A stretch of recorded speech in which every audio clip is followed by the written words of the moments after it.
Eh bien, bonjour, madame, monsieur, merci d'être encore des nôtres ce matin. C'est la revue des grandes unes. Nos invités sont déjà sur ce plateau, mais avant, nous allons faire un tour dans les kiosques, la presse, la nouvelle expression, notamment par l'élection sénatoriale. Quand l'opposition va à l'abattoir, c'est le grand titre du journal. Le président de la République a convoqué le corps électoral pour le 25 mars 2018, donc pour élire notamment les sénateurs dans les délais donc lui impose la loi. Mais l'opposition ira justement à cette élection avec seulement une partie du corps électoral comme en 2013, composé très majoritairement des conseils municipaux, des conseillers municipaux du RDPC. C'est à lire en page 3 du journal. Le journal parle également du Conseil constitutionnel avec Paul Biya qui se réveille 22 ans après. C'est donc en 1996 qu'a été introduite dans la Constitution la création de cette institution. Hier, il a donc pris enfin 3 décrets portant organisation et fonctionnement du secrétaire général du Conseil. Donc nomination des membres et bien sûr désignation du président du dit Conseil en ratant l'occasion d'apaiser notamment les régions anglophones. C'est en page 5 et 7 du journal, la nouvelle expression. Le journal parle également de l'enseignement secondaire avec notamment le MINISEC face à la menace. Un préavis de grève des enseignants a été donc déposé et prévoit un arrêt des activités à partir du 27 février prochain. C'est à lire en page 4 de la nouvelle expression disponible dans les kiosques ce matin. Le journal Info Matin parle donc au propre comme au figuré, bien sûr, avec Atangana Clément, qui a été ressuscité par le chef de l'État. Le magistrat à la retraite a été nommé par le décret présidentiel hier à la tête du Conseil constitutionnel. La liste complète des membres à découvrir en page 3 du journal disponible dans les kiosques ce matin. Et puis la crise anglophone est contenue dans le même journal. L'Union européenne contre les violences entre Camerounais, c'est à découvrir dans ce même journal en page 2. Et parlant de la présidentielle, donc un troisième candidat du Social-Democratic Front déjà connu, et en page 4 du journal. Info Matin. Et puis le Cameroun Matin parle aussi de la rumeur non fondée. Paul Biya n'est pas dans un état critique. D'ailleurs, c'est à lire en page 3. Et en même temps, on peut parler de Laurent Esso dans le cadre de la justice qui interpelle bien sûr les médias. Le garde des Sceaux a donc profité de l'installation du président du tribunal criminel spécial pour prôner le respect de la présomption d'innocence. Donc, c'est à lire en page 4 également du journal, disponible ce matin. Et on parle aussi de Ngopa Félix, ex-directeur général de Camwater, victime d'un complot, à lire en page 8 du journal, disponible dans les kiosques aussi, comme le messager de ce matin, le messager qui parle donc du Conseil constitutionnel, comme pour préparer bien sûr une vacance du chef de l'État. Le journal apprend ce matin que le chef de l'État est allé vite en besogne et que quelque part il a violé les textes. Pourquoi avoir nommé en tout cas le conseil, les membres du conseil en ce moment? C'est une grosse question à découvrir dans le journal, dans le messager de ce jour. Le messager s'intéresse à autre chose, parlant notamment des droits d'auteur, des droits sociaux avec notamment les employés des sociétés d'État qui accusent le gouvernement. Dans les informations à lire dans le journal Le Messager, si vous faites un tour dans les kiosques ce matin. Mutation, parle plutôt le 11 entrant que sur le haut sujet donc du Conseil constitutionnel. C'est un autre dossier. Donc portrait des sages nommés par le chef de l'État, c'est à lire dans un dossier de la page 6 à la page 9 du quotidien Mutation de ce matin. Et autre chose, c'est l'essentiel qui est aussi dans les kiosques. Voici les 11 sages donc que prévoit bien entendu le Conseil constitutionnel. C'est à lire dans le même journal sénatorial aux urnes donc le 25 mars prochain. C'est un rendez-vous déjà pris, parlant notamment de ce que le journal propose. L'essentiel disponible. Le journal Anecdote s'intéresse toujours à la même question, au même sujet, donc au Conseil constitutionnel. C'est enfin là ce qu'on attendait de plus. Donc Clément Atangana a été donc porté à la tête de la structure. C'est à lire dans le journal. Disponible dans le cadre en tout cas de cette revue ce matin. Et puis le quotidien de l'économie s'intéresse bien entendu à la politique et nous apprend que c'est un recyclage des classiques du régime du Conseil constitutionnel aujourd'hui que l'on découvre également ce matin dans la presse. À lire, tous les noms sont donc contenus dans le journal. Le journal parle également de février 2008 et février 2018, le bilan des mesures de lutte contre la vie chère à lire dans le journal. Donc on sait quand même que le Conseil ministériel, le Conseil des cabinets, Conseil des ministres qui s'est tenu en tout cas le 7 mars 2008, a donné quelques informations, mais qui ne sont pas répercutées aujourd'hui, selon bien sûr le journal, qui est revenu sur ces différentes dates et ces années-là, pour dire que la vie reste également chère sur le marché, dans les ménages, ça fait donc grabuge. À lire dans le journal, le journal Cameroun Tribune de ce matin, le Conseil constitutionnel est désormais là, avec des visages bien connus des membres de la République. Camille, bonjour. Bonjour Flavien Balondongo, bonjour téléspectateurs d'Equinox Télévision. Bonjour surtout à tous toutes ces personnalités qui sont toujours scotchées derrière leur télévision, devant leur télévision quand la revue de grande une passe. Mais je voudrais d'abord stigmatiser une image choquante qui passe en boucle dans les réseaux sociaux et que les gens répercutent comme on fait une passe de football. Il s'agit de l'image d'une jeune femme qui est battue, lynchée pratiquement par toute une population d'hommes et de femmes. Et la légende est quoi? Cette jeune fille est molestée parce que, en zone anglaise parce qu'elle parle français. Et il faut dire, moi c'est un ami congolais qui m'a envoyé, qui vit au Cameroun aujourd'hui, qui a vu cette image et qui a dit que cette scène se passe au Congo et cette femme est une voleuse. Ça se passe à Brazzaville. Mais au Cameroun, on est en train de la passer, puisqu'il n'y a pas de son. On est en train de vouloir créer une sorte de rejet des anglophones qui sont capables de lyncher une femme et c'est très très dangereux. Ce genre d'attitude crée des petites rancunes personnelles qui se transforment en haine collective et qui peuvent dégénérer et qu'on peut retrouver à tous les coins. Il faut que les gens fassent très très attention avec ces photos et ces vidéos qu'on envoie dans les réseaux sociaux et notamment sur WhatsApp. Encore les réseaux sociaux. Quelqu'un a dit que les réseaux sociaux en tout cas sont un peu comme des ventes emportées où on trouve n'importe qui, tout le monde, chacun dit ce qu'il pense. Pas des ventes emportées comme des poubelles où on trouve tout. Voilà. En tout cas, donc dans la presse ce matin également avec vous et bien entendu d'autres personnes, ceux qui lisent d'ailleurs les journaux ce matin pour comprendre un peu ce que la presse nous propose concernant l'élection sénatoriale, les élections en tout cas sénatoriales avec le chef de l'État qui a convoqué le corps électoral finalement. Flavio Malem, vous vous en souvenez, il y a à peu près 4 semaines, je vous avais dit que il y a beaucoup de chances que le chef de l'État, toujours très soucieux du respect des lois, convoque l'élection sénatoriale avant la fin du mois de mars, pour la fin du mois de mars, mais avant, il convoque cette élection avant la fin du mois de janvier, pour une élection qui devrait se tenir logiquement à la fin du mois de mars. Les délais sont respectés, mais seulement il se pose un problème, et je l'avais stigmatisé à ce moment-là. Cette élection va connaître une situation absolument hilarante. Les sénateurs avaient été élus en 2004, hein, en 2003, par les conseillers municipaux qui sont encore en place aujourd'hui. Ce sont en 2013. En 2013, pardon. Ce sont ces mêmes conseillers municipaux qui eux-mêmes sont arrivés en fin de mandat et qui auraient, normalement, l'élection sénatoriale aurait dû attendre que de nouveaux conseils municipaux soient en place pour que ces nouveaux élus les élisent. Mais aujourd'hui, on se retrouve dans une situation telle que les conseils municipaux qui ont élu la cuvée de sénateurs, ce sont ces mêmes conseillers qui vont les élire aujourd'hui. On va se retrouver, bien évidemment, avec un risque d'une victoire écrasante du RDPC, mais justement l'article de la Nouvelle Expression ce matin, on peut comprendre que l'opposition est déjà hors jeu. Pour dire qu'il y a quelques partis politiques de l'opposition qui ont quand même quelques militants, quelques conseillers municipaux dans certaines communes du Cameroun. Bien évidemment. Ça va être une situation, une équation difficile pour... C'est la même chose, c'est la même chose, c'est la même équipe, c'est à peu près la même proportion qui va se retrouver au Sénat, à moins que le président de la République ne change la donne, en se disant que bon, puisque ce seront les mêmes conseillers municipaux qui vont aider, il y a peut-être moyen d'arrondir les règles du jeu, mais normalement si ça se passe comme c'est déjà inscrit et comme ça s'annonce, il y aura toujours une majorité obèse du RDPC, sans oublier que les 30 sénateurs qui sont nommés par le président de la République sont majoritairement du RDPC.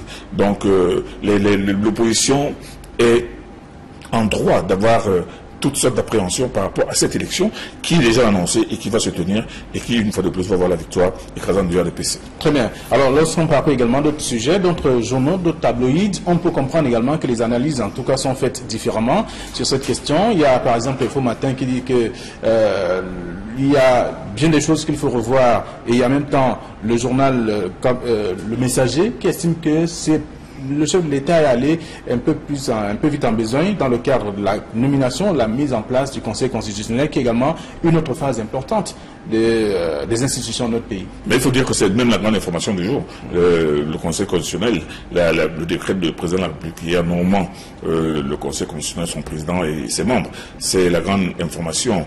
C'était attendu depuis 22 ans. Et on peut lire dans les grandes unes des journaux, le Conseil constitutionnel est là, il est enfin là, il aura fallu, on aura attendu 22 ans et tout ça. Bref, le président de la République a nommé hier, a mis en place hier le Conseil constitutionnel, on l'attendait. Et évidemment, ce sont les analyses et les commentaires et les supputations. On constate que les 11 élus sont des personnalités connues, pour la plupart. Connus d'abord pour leurs compétences, parce qu'on ne peut pas dire que ces personnes ne sont pas, sont des personnes ramassées un peu partout. Il y a là-dedans, à commencer par son président, qui est magistrat hiérarchique que l'on a connu, qui était à la Cour suprême, sans parler des autres. Et le dernier que l'on cite, mais qui en réalité est le plus connu, qui est l'homme du président, l'oreille du président, le magistrat Jean Foumanakam, qui est autour du président de la République depuis 40 ans. Lui, alors, il est connu, tous sont connus. Et que ce soit M. Tidjani qui a été gouverneur, que ce soit M. Bref, ils sont nombreux. Ils sont tous nombreux. Mais seulement le grand reproche que l'on fait aujourd'hui, le reproche que l'on fait, c'est que tous ces gens-là sont des fonctionnaires ou des ex-fonctionnaires. Il y en a quelques-uns qui sont encore en fonction, tel M. Sombé, qui est le plus jeune d'ailleurs, qui est à la cinquantaine, mais qui est avocat général au sud-ouest, ou alors monsieur on a connu Emmanuel Bondé, en tout cas, qui est ministre également de l'industrie, et aujourd'hui ils sont tous connus, ce sont des personnalités connues, mais seulement le reproche que l'on fait, c'est que, on ne retrouve qu'un membre de la société civile, deux, on ne retrouve qu'une personne indépendante, on ne retrouve que des fonctionnaires, des anciens fonctionnaires, des anciens ministres, des anciens gouverneurs, bref, des personnes connues du chef de l'État. Et bon, ça ne veut pas dire que ces personnes seraient incapables de faire normalement leur job, mais toujours est-il qu'on estime que ce sont des personnes du président et que ce Conseil constitutionnel-là, on lui accorde une marge de manœuvre bien réduite. Très bien. Alors, le quotidien de l'économie dit que le chef de l'État a recyclé des classiques du régime pour les mettre en poste. Recycler des classiques du régime, je commencerai d'abord par dire que ces personnes sont... On ne peut pas dire que ces personnes ne sont pas compétentes. Hein? C'est M. Tidjani, tous sont connus pour avoir occupé de hautes fonctions et de les avoir brillamment assumées. Mais seulement, considérés comme des classiques, ce sont la dialectique des uns et des autres, mais toujours est-il que ces personnes qui émettent des réserves aujourd'hui ou qui grincent des dents s'attendaient peut-être à ce qu'on ait cherché peut-être un chef traditionnel de grande envergure, qu'on ait cherché peut-être un grand avocat, un grand bâtonnier, qu'on ait aussi cherché peut-être, je sais pas moi, une personnalité connue pour ses grandes idées ou ses grandes réalisations, au milieu de personnes effectivement. Parce que la majorité de ces personnes aussi sont de grands juristes. C'est des juristes, que ce soit le professeur Bipoun, que ce soit M. Jean Foumanakam, que ce soit même le président M. Atangana, ce sont des juristes chevronnés, connus et reconnus pour leurs compétences. Mais ce n'est pas ce qui, pour certains Camerounais, assurerait leur entière liberté dans la gestion de leur nouvelle mission. Et lorsqu'on a fini de faire le tour, on retrouve également à la une du quotidien Le Messager de ce matin, un peu parlant du Conseil constitutionnel, comme pour préparer une vacance. En mettant en place l'institution. Écoutez, ce qui me narre un peu, surtout avec tous ces journaux-là, qui ne voient le Conseil constitutionnel que d'une institution uniquement chargée de la gestion de la vacance. Non, le Conseil constitutionnel a plein de missions. C'est le Conseil constitutionnel qui veille à la régularité de l'élection présidentielle, des élections législatives et municipales, et même des référendums. Le Conseil constitutionnel, c'est devant le Conseil constitutionnel que sont adressés tous les recours. Le Conseil constitutionnel proclame les résultats, assure la régularité de ces résultats, mais seulement la gestion de l'hypothétique vacance, parce que la vacance n'est pas une règle. Voilà, vous savez, c'est le dernier aspect en tout cas. C'est le dernier aspect, la dernière responsabilité du Conseil constitutionnel, puis qui dit que bon, en cas de vacances, le Conseil constitutionnel a tel nombre de temps pour assurer, préparer à une élection à laquelle le président n'est pas candidat. Mais ça, c'est la dernière partie. Vous savez très bien que dans certains pays comme la France, tous les anciens présidents font partie du Conseil constitutionnel.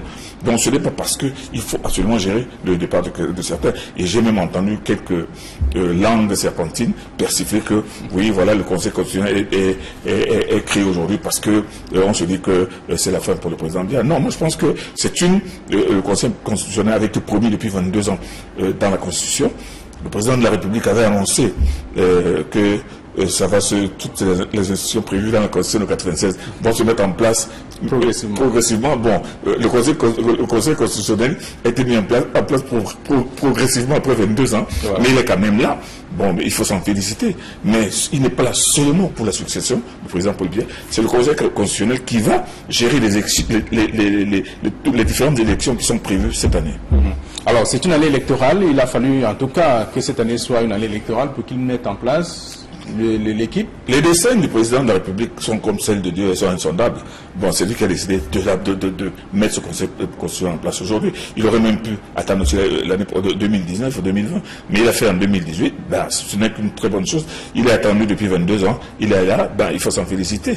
Voilà. Donc on peut faire le tour de plusieurs tabloïds ce matin qui reviennent également sur ces décrets du chef de l'État, parlant notamment de la convocation du corps électoral pour ce qui est des sénatoriales et en même temps la mise en place même du Conseil constitutionnel, même si c'est 22 ans après, tel que révèlent d'ailleurs la plupart des journaux qui font état de ce que ça a quand même pris du temps, même si c'est de manière méthodique que tout cela est donc il aura fallu du temps mis en place. Donc on peut lire ça également dans la plupart des journaux. Info Matin revient également sur la crise anglophone, parlant de l'Union européenne contre les violences entre Camerounais.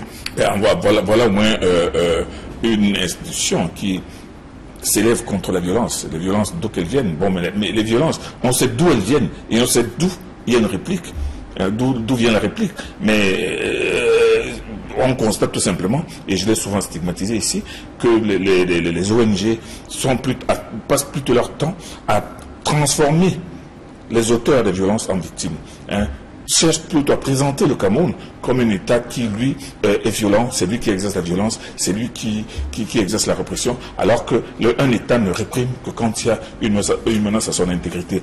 Mais d'ailleurs, quand on pense à cela, moi j'ai lu un autre journal que nous n'avons pas pu obtenir ce matin, c'est Hot News, qui justement dans le cadre de cette session anglophone, et elle est très très loin dans ce qu'on reproche à ces personnes.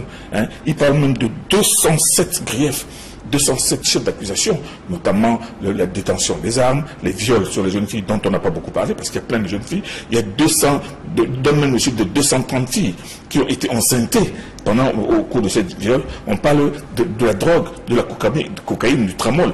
Ce journal est allé très très loin dans ce qui constitue les chefs d'accusation qui sont contenus au sein d'aujourd'hui. Moi, je pense que au lieu de faire des débats sur la présomption d'innocence des uns et des autres, sur la régularité ou le respect des droits des uns et des autres, il faut d'abord commencer par l'essentiel. Pourquoi est-ce que des gens ont été arrêtés au Nigeria?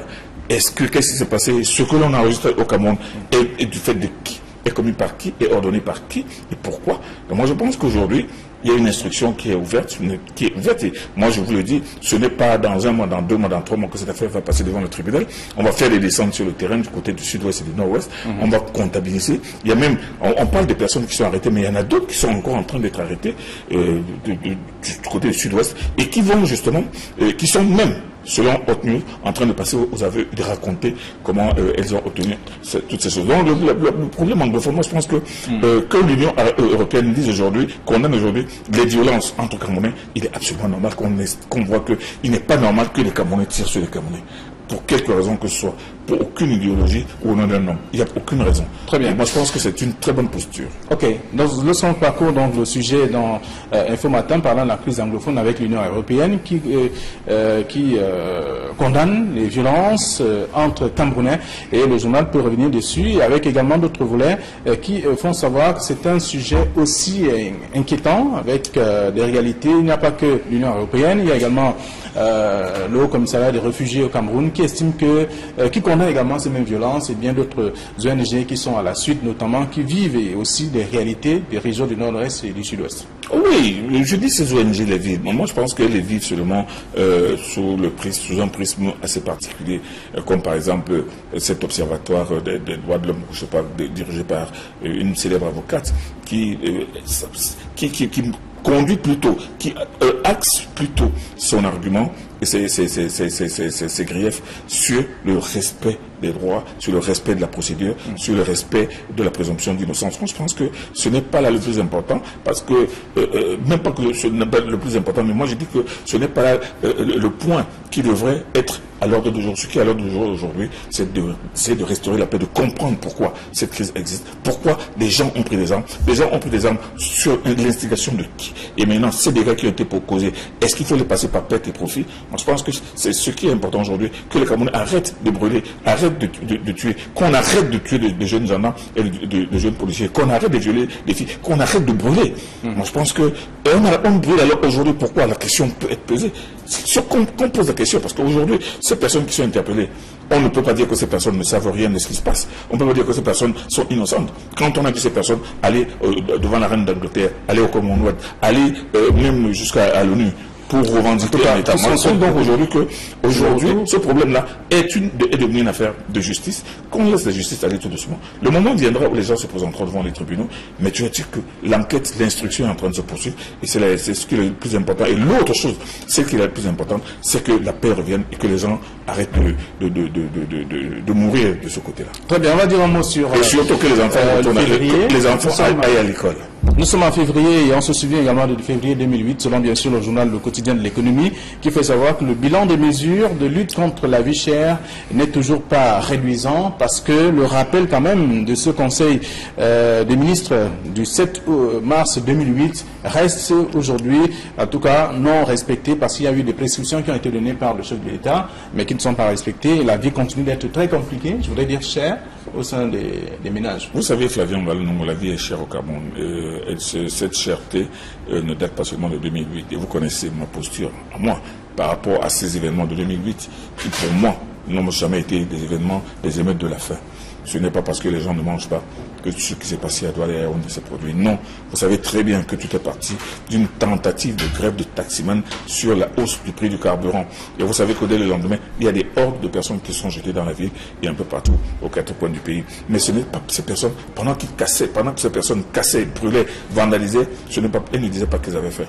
Le chef de l'État, dans son discours, avait parlé des meutes de la faim et il avait même prescrit un certain nombre de mesures. Ces mesures, vous voyez bien que si elles ne sont pas respectées jusqu'aujourd'hui, c'est parce que les personnes à qui on avait donné des prescriptions savaient très bien que... On a vu quand même le ministre du Commerce faire le tour de certains marchés, dans certaines régions, dire qu'il y aura des aliments, ou tout au moins, je voudrais dire, il y aura à manger à provision, et que les gens ne se gênent pas sur les poissons, la présence... Vous savez, le ministre du Commerce est de très bonne foi, et il a beaucoup d'énergie, et il essaie de faire ce qu'il peut dans un environnement morose, délétère et de mauvaise foi comme celui du Cameroun. Il essaye de rassurer les populations. La situation est beaucoup plus compliquée qu'une question de cherté de la vie. C'est beaucoup plus compliqué que cela. Il essaie de faire ce qu'il peut, mais il y arrivera difficilement, puisque vous voyez que les mesures prescrites par le président de la République en 2008 n'ont accouché que d'une souris jusqu'aujourd'hui. Très bien, merci à vous, Camille Nélé. Vous vous êtes retrouvé seul sur ce plateau. Vous avez beaucoup d'énergie également. Vous parlez pendant un peu plus de 25 minutes, 30 minutes pratiquement. Merci à vous également, chers téléspectateurs. Allez donc dans les kiosques ce matin pour vous procurer ces différents tabloïds et être au parfum de l'actualité. Merci demain, ce sera la dernière de la semaine.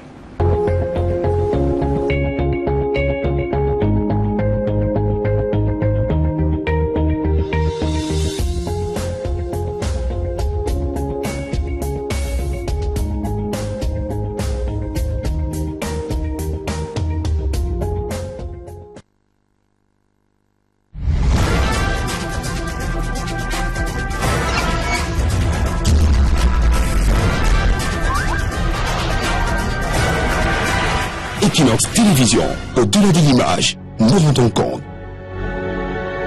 Une des journaux, le Conseil constitutionnel est là, il est enfin là, il aura fallu, on aura attendu 22 ans et tout ça. Bref, le président de la République a nommé hier, a mis en place hier le Conseil constitutionnel, on l'attendait. Et évidemment, ce sont les analyses et les commentaires et les supputations. On constate que les 11 élus sont des personnalités connues, pour la plupart. Connus d'abord pour leurs compétences, parce qu'on ne peut pas dire que ces personnes ne sont pas, sont des personnes ramassées un peu partout. Il y a là-dedans, à commencer par son président, qui est magistrat hiérarchique que l'on a connu, qui était à la Cour suprême, sans parler des autres. Et le dernier que l'on cite, mais qui en réalité est le plus connu, qui est l'homme du président, l'oreille du président, le magistrat Jean Fumana Kam, qui est autour du président de la République depuis 40 ans. Lui, alors, il est connu, tous sont connus. Et que ce soit M. Tidjani qui a été gouverneur, que ce soit M. Bref, ils sont nombreux. Ils sont tous nombreux. Mais seulement le grand reproche que l'on fait aujourd'hui, le reproche que l'on fait, c'est que tous ces gens-là sont des fonctionnaires ou des ex-fonctionnaires. Il y en a quelques-uns qui sont encore en fonction, tel M. Sombé, qui est le plus jeune d'ailleurs, qui est à la cinquantaine, mais qui est avocat général au sud-ouest, ou alors monsieur on a connu Emmanuel Bondé, en tout cas, qui est communiste, ministre également de l'industrie, et aujourd'hui ils sont tous connus, ce sont des personnalités connues, mais seulement le reproche que l'on fait, c'est que, on ne retrouve qu'un membre de la société civile, deux, on ne retrouve qu'une personne indépendante, on ne retrouve que des fonctionnaires, des anciens fonctionnaires, des anciens ministres, des anciens gouverneurs, bref, des personnes connues du chef de l'État. Et bon, ça ne veut pas dire que ces personnes seraient incapables de faire normalement leur job, mais toujours est-il qu'on estime que ce sont des personnes du président et que ce Conseil constitutionnel-là, on lui accorde une marge de manœuvre bien réduite. Très bien. Alors, le quotidien de l'économie dit que le chef de l'État a recyclé des caciques du régime pour les mettre en poste. Recycler des caciques du régime, je commencerai d'abord par dire que ces personnes sont... On ne peut pas dire que ces personnes ne sont pas compétentes. Hein? C'est M. Tidjani, tous sont connus pour avoir occupé de hautes fonctions et de les avoir brillamment assumées. Mais seulement, considérés comme des caciques, c'est selon la dialectique des uns et des autres. Mais toujours est-il que ces personnes qui émettent des réserves aujourd'hui ou qui grincent des dents s'attendaient peut-être à ce qu'on ait cherché peut-être un chef traditionnel de grande envergure, qu'on ait cherché peut-être un grand avocat, un grand bâtonnier, qu'on ait aussi cherché peut-être, je sais pas moi, une personnalité connue pour ses grandes idées ou ses grandes réalisations, au milieu de personnes, effectivement. Parce que la majorité de ces personnes aussi sont de grands juristes. C'est des juristes, que ce soit le professeur Bipoun, que ce soit M. Jean Fumana Kam, que ce soit même le président M. Atangana. Ce sont des juristes chevronnés, connus et reconnus pour leurs compétences. Mais ce n'est pas ce qui, pour certains Camerounais, assurerait leur entière liberté dans la gestion de leur nouvelle mission. Et lorsqu'on a fini de faire le tour, on retrouve également à la une du quotidien Le Messager de ce matin, un peu parlant du Conseil constitutionnel, comme pour préparer une vacance.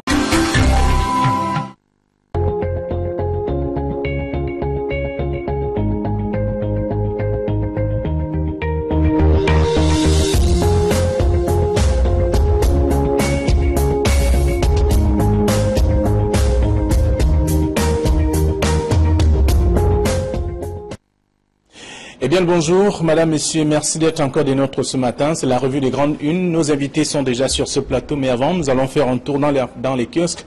La presse, la nouvelle expression, notamment par l'élection sénatoriale. Quand l'opposition va à l'abattoir, c'est le grand titre du journal. Le président de la République a convoqué le corps électoral pour le 25 mars 2018, donc pour élire notamment les sénateurs dans les délais donc lui impose la loi. Mais l'opposition ira justement à cette élection avec seulement une partie du corps électoral comme en 2013, composé très majoritairement des conseils municipaux, des conseillers municipaux du RDPC. C'est à lire en page 3 du journal. Le journal parle également du Conseil constitutionnel avec Paul Biya qui se réveille 22 ans après. C'est donc en 1996 qu'a été introduite dans la Constitution la création de cette institution. Hier, il a donc pris enfin 3 décrets portant organisation et fonctionnement du secrétaire général du Conseil, donc nomination des membres et bien sûr désignation du président du dit conseil en ratant l'occasion d'apaiser notamment les régions anglophones. C'est en page 5 et 7 du journal, la nouvelle expression. Le journal parle également de l'enseignement secondaire avec notamment le MINISEC. Face à la menace, un préavis de grève des enseignants a été donc déposé et prévoit un arrêt des activités à partir du 27 février prochain. C'est à lire en page 4 de la nouvelle expression disponible dans les kiosques ce matin. Le journal Info Matin parle donc au propre comme au figuré, bien sûr, avec Atangana Clément qui qui a été ressuscité par le chef de l'État. Le magistrat à la retraite a été nommé par décret présidentiel hier à la tête du Conseil constitutionnel. La liste complète des membres à découvrir en page 3 du journal disponible dans les kiosques ce matin. Et puis la crise anglophone est contenue dans le même journal. L'Union européenne contre les violences entre Camerounais, c'est à découvrir dans ce même journal en page 2. Et parlant de la présidentielle, donc un troisième candidat du Social Democratic Front déjà connu, et en page 4 du journal. Info Matin. Et puis le Cameroun Matin parle aussi de la rumeur non fondée. Paul Biya n'est pas dans un état critique. D'ailleurs, c'est à lire en page 3. Et en même temps, on peut parler de Laurent Esso dans le cadre de la justice qui interpelle bien sûr les médias. Le garde des Sceaux a donc profité de l'installation du président du tribunal criminel spécial pour prôner le respect de la présomption d'innocence. Donc, c'est à lire en page 4 également du journal, disponible ce matin. Et on parle aussi de Ngopa Félix, ex-directeur général de Camwater, victime d'un complot, à lire en page 8 du journal, disponible dans les kiosques aussi, comme le messager de ce matin, le messager qui parle donc du Conseil constitutionnel, comme pour préparer bien sûr une vacance du chef de l'État. Le journal apprend ce matin que le chef de l'État est allé vite en besogne et que quelque part il a violé les textes. Pourquoi avoir nommé en tout cas les membres du Conseil en ce moment? C'est une grosse question à découvrir dans le journal, dans le messager de ce jour. Le messager s'intéresse à autre chose, parlant notamment des droits d'auteur, des droits en tout cas sénatoriales, avec le chef de l'État qui a convoqué le corps électoral finalement.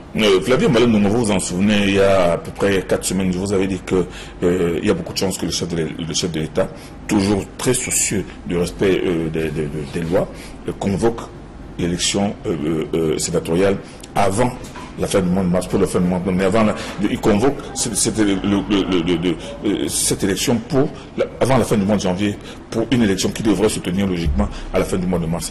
Les délais sont respectés, mais seulement il se pose un problème, et je l'avais stigmatisé à ce moment-là. Cette élection va connaître une situation absolument hilarante. Les sénateurs avaient été élus en 2004, hein, en 2003, par les conseillers municipaux qui sont encore en place aujourd'hui. Ce sont en 2013. En 2013, pardon. Ce sont ces mêmes conseillers municipaux qui eux-mêmes sont arrivés en fin de mandat et qui auraient normalement cette élection, l'élection sénatoriale, aurait dû attendre que de nouveaux conseils municipaux soient en place pour que ces nouveaux élus les élisent. Mais aujourd'hui, on se retrouve dans une situation telle que les conseils municipaux qui ont élu la cuvée de sénateurs, ce sont ces mêmes conseillers qui vont les élire aujourd'hui. On va se retrouver, bien évidemment, avec un risque d'une victoire écrasante du RDPC, mais justement l'article de la Nouvelle Expression ce matin, on peut comprendre que l'opposition est déjà hors jeu.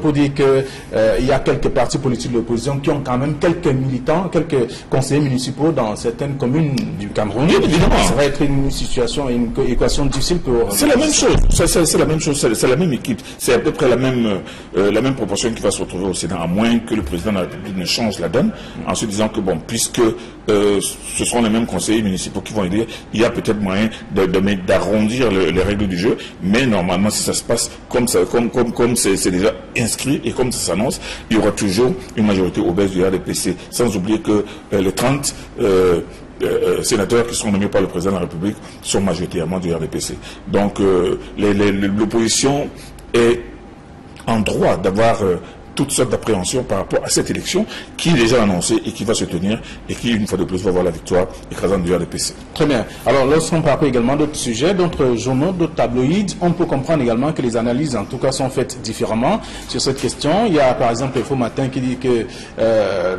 il y a bien des choses qu'il faut revoir, et il y a en même temps le journal, le Messager, qui estime que c'est le chef de l'État est allé un peu vite en besogne dans le cadre de la nomination, la mise en place du Conseil constitutionnel, qui est également une autre phase importante des institutions de notre pays. Mais il faut dire que c'est même la grande information du jour. Le Conseil constitutionnel, le décret du président de la République qui a normalement le Conseil constitutionnel, son président et ses membres, c'est la grande information. C'était attendu depuis 22 ans. Et on peut lire dans les grandes sociaux avec notamment les employés des sociétés d'État qui accusent le gouvernement. Dans les informations à lire dans le journal Le Messager, si vous faites un tour dans les kiosques ce matin, mutation, on parle plutôt le 11 entrant que sur le haut sujet donc du Conseil constitutionnel.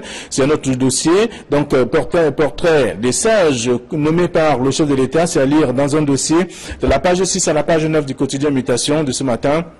Et autre chose, c'est l'essentiel qui est aussi dans les kiosques. Voici les 11 sages donc que prévoit bien entendu le Conseil constitutionnel. C'est à lire dans le même journal sénatorial aux urnes donc le 25 mars prochain. C'est un rendez-vous déjà pris, parlant notamment de ce que le journal propose. L'essentiel disponible. Le journal Anecdote s'intéresse toujours à la même question, au même sujet, donc au Conseil constitutionnel. C'est enfin là ce qu'on attendait de plus. Donc Clément Atangana a été donc porté à la tête de la structure. C'est à lire dans le journal disponible dans le cadre en tout cas de cette revue ce matin. Et puis le quotidien de l'économie s'intéresse bien entendu à la politique et nous apprend que c'était un recyclage des classiques du régime du Conseil constitutionnel aujourd'hui que l'on découvre également ce matin dans la presse. À lire, tous les noms sont donc contenus dans le journal. Le journal parle également de février 2008 et février 2018, le bilan des mesures de lutte contre la vie chère à lire dans le journal. Donc on sait quand même que le Conseil ministériel, le Conseil des cabinets, Conseil des ministres qui s'est tenu en tout cas le 7 mars 2008 a donné quelques